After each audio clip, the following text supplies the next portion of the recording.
La ilaha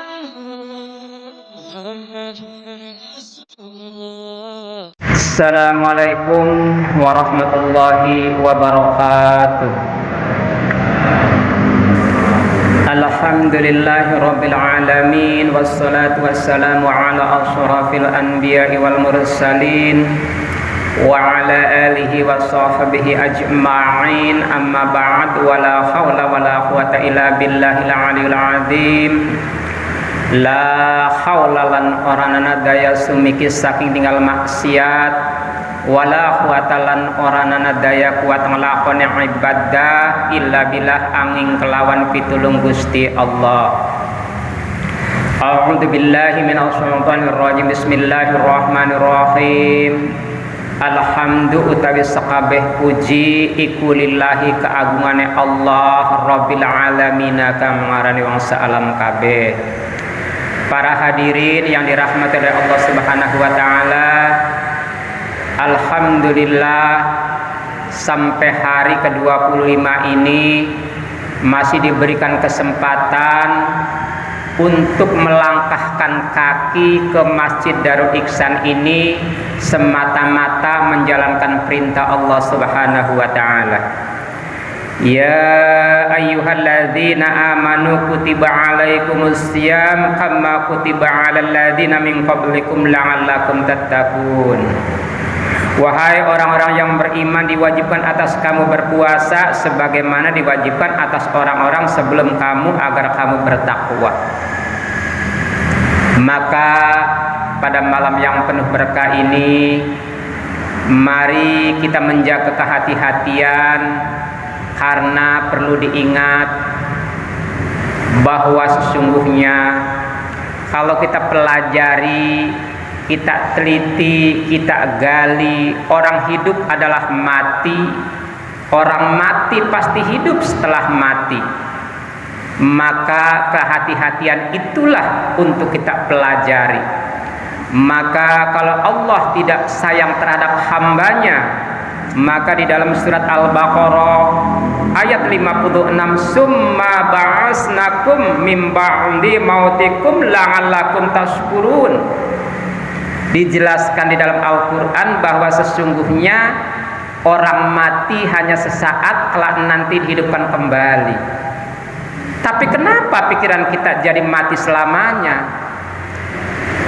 Kalau dengan dipikir sesadar-sadarnya bahwa orang hidup adalah mati, hidupkan pikiran kita, hidupkan akal baik kita, hidupkan hati kita, supaya jangan dikatakan orang hidup sesungguhnya mati. Orang mati pasti hidup, karena setelah mati akan hidup Allah Subhanahu wa taala. Maka di dalam surah Al-Baqarah menjelaskan supaya kita bersyukur kepada Allah Subhanahu wa taala. Adanya surat Al-Baqarah ayat 56 ini, kalau tidak sayang buat apa dijelaskan? Biarkan saja Allah itu berpikir.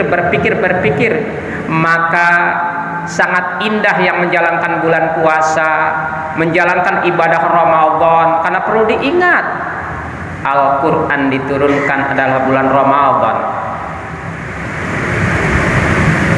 dan diwajibkan berpuasa juga bulan Ramadan, dan juga dilipat gandakan adalah bulan Ramadan. Maka syahrul maghfirah, bulan yang penuh berkah. Maka para bujangga telah berkata bahwa bulan Ramadan adalah harta karun di dunia. Maka betapa ruginya 11 bulan tidak ada harta karun sama sekali, tapi 1 Ramadan sampai 30 Ramadan bagi orang yang hidup pikirannya, bagi yang hidup akalnya, bagi yang hidup hatinya, berlomba-lomba mencari harta karun yang diberikan Allah Subhanahu wa taala. Bayangkan baca Al-Quran dilipat gandakan, sholat wajib dilipat gandakan, sholat sunnah digandakan, sampai tidur pun kalau kita menjalankan sholat 5 waktu tetap tidurnya orang yang beribadah di hadapan Allah Subhanahu wa taala. Maka sangat pantas, wallahu alladzi la ilaha illa huwa, tiada Tuhan selain Allah. Allah akan berikan janjinya kepada kita kalau mau menyebut nama Allah. Ya Rahman ya Rahim, Allah itu maha welas dan maha asih. Ya Malikul Quddus, Allah itu maha kuasa dan maha suci. Ya salam, Allah pemegang keselamatan yang tunggal dan hak. Maka waktu yang sangat singkat ini, 5 hari lagi kita akan menjalankan puasa atau ibadah sirih, ibadah gelap. Hanya kita dan Allah yang tahu menjalankan puasa atau tidak. Maka disinilah dilipat gandakannya suatu ibadah kita. Maka berhati-hatilah, jangan membunuh waktu. Dikala waktu ada azan subuh, bangun, bahwa sesungguhnya kita orang yang betul-betul tidak pernah membunuh waktu. Adanya azan zuhur, jangan dibunuh. Nanti saja kalau di akhirat juga tanpa diminta Allah memberikan hak-hak kita. Maka inna sholata tanha 'anil fahsya'i wal munkar. Sesungguhnya hanya orang sholatlah yang mampu membedakan perilakunya, langkahnya, cara berpikirnya, cara tidurnya, cara ucapannya, sampai cara azabnya. Maka pesan saya sebagai orang awam, berhati-hatilah dengan azab. Sekecil apapun ilmu kita, kalau dibungkus dengan adab, insya Allah sebelum ajal tiba ilmu kita besar sekali. Tapi kalau kita tidak punya adab, biarpun kita punya jabatan dan titel begitu hebatnya, tunggu masa hancurnya.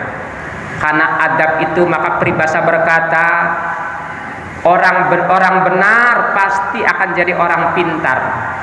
Orang pintar belum tentu jadi benar, karena orang pintar menerima masukan yang baik dan benar, tapi orang pintar banyak mengelak dan bilang apalagi ini adalah terakhir saya berdiri di mimbar ini. Maka pesan saya, ingat birrul walidain. Karena saya ingat, karena ibu dan bapak saya sudah tidak ada, semua sudah meninggal. Saya baru menyadari setelah ikut ngaji tafsiran, ternyata orang yang masak paling ikhlas adalah ibu kita. Tidak pernah disuruh, tidak pernah dikasih imbalan. Kadang-kadang dulu dari masakan masih menanyakan, kok kenapa si ibu nggak enak, kenapa ikannya nggak diganti. Dia nggak pernah marah. Dia memandikan kita, mengobati kita, tidak pernah mengeluh, tidak pernah minta imbalan sama sekali. Maka ingatlah, bagi yang masih hidup orang tuanya, jaga dan berhati-hatilah.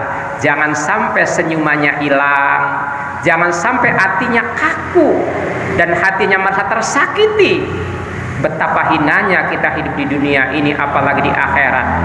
Maka ahli tafsir pernah berkata, jangan kita melihat orang tua matanya lebar sedikit saja itu tidak diperkenankan atau dibilang durhaka. Bilang saja sudah berdosa besar. Kita teringat dosa terhadap orang tua setelah orang tua sudah dipindahkan oleh Allah Subhanahu wa taala di lapisan alam bumi di antara orang-orang yang telah mati. Maka sangat indah guru ulama kita, kiai kita telah mengajarkan, Rabbana hablana min azwajina wa dzurriyyatina qurrata a'yun waj'alna lil muttaqina imama. Ya Allah ya Rabb, ya Allah ya Karim, berikanlah kebahagiaan kami dari istri kami, dari suami kami, dari anak kami dan cucu kami ya Allah, dan jadikanlah anak cucu kami pembuka agama, orang-orang yang bertakwa di hadapan-Mu ya Allah. Karena orang indah adalah orang yang takwa di hadapan Allah Subhanahu wa taala. Maka betapa mulianya kalau kita mengartikan daripada doa ini, lalu kita habis sholat tidak pernah ketinggalan walaupun tidak disebut namanya. Allahumma ghfirli dunubi wali walidayya warhamhuma kama rabbayana shighara. Ya Allah ya Rabb, ya Allah ya Karim, ampunilah dosa kami, ampunilah dosa kedua orang tua kami, dan sayangilah dia di mana dia menyayangi aku di kala waktu kecil. Karena setelah kita sudah akhir balik, sudah di atas umur 20 tahun, sudah mampu dan sudah bisa diperkenankan dan dianjurkan mencari pasangannya masing-masing, maka kita juga jadi orang tua. Mungkin hanya ini yang bisa kita sampaikan. Kurang lebihnya kami mohon maaf. Barangkali ada suatu kata-kata, perilaku, atau saya ngimami di sini atau bacaan kurang bagus, kami mohon maaf dengan sebesar-besarnya, karena inilah kemampuan kami, keterbatasan kami sebagai manusia biasa. Bila ada suatu kebaikan, anggap bahwa itu datang dari Allah Subhanahu wa taala. Kurang lebihnya kami mohon maaf. Usikum wa nafsi bitaqallah. Wassalamualaikum warahmatullahi wabarakatuh.